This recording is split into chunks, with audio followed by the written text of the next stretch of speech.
Good morning and welcome once again to my study on this Wednesday morning. Well, what a 7 weeks we've had. Absolutely unbelievable. There are times, aren't there, in your life when you can look back and think, gosh, what happened then? Or, gosh, that was amazing. But these last 7 weeks, I've never seen anything like it in all of my few years on this earth. We'd had the loss of Boris Johnson already. We then had the summer where 2 people went around the country trying to persuade party members they should be their leader. And eventually we found we had a new leader of the Conservative Party and a new Prime Minister, Liz Truss. Sadly, straight after she was invited by our wonderful Queen to form a new government, the Queen died. And of course, for 2 weeks, we were, I think all of us, in a state of shock and a state of mourning. But after that 2 weeks, well, Liz Truss and her Chancellor decided to go for growth.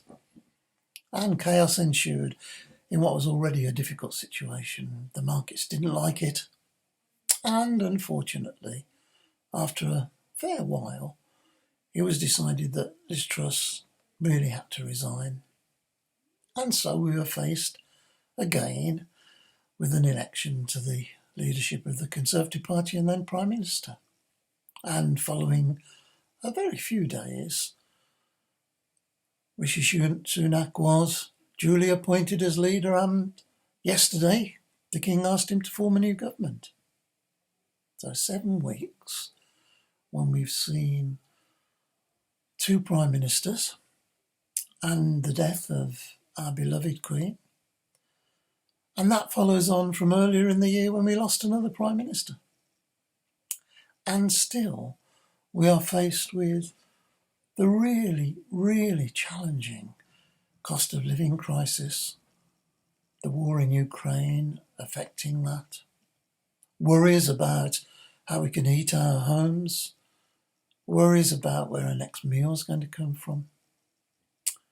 So those 7 weeks, when you look back, have just been startling. Things that I don't think any of us could possibly have predicted. And perhaps we wouldn't even have tried. But we are where we are. And we are faced with a new Prime Minister. And let us hope that he can bring some stability and can help those ordinary people who are really struggling at this time. I've spoken before about change and its impact on us, but the changes we've seen this year and the changes we've seen particularly in the last 7 weeks are absolutely startling. And I'm sure there are many, many people out there really worried about what happens next. But as Christians, we are lucky because in all of that change, we have a constant.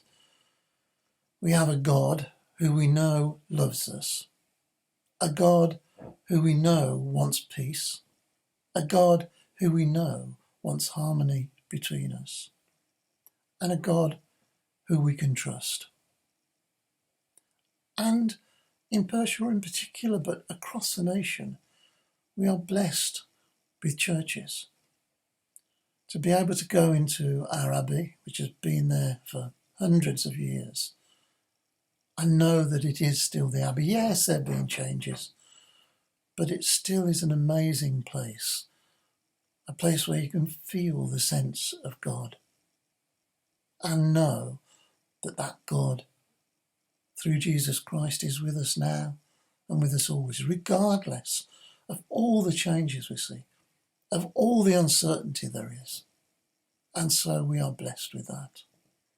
So as we carry on, very unsure about the next changes, not certain what's going to happen, let's end with a prayer. Creator God, we thank you for your constancy.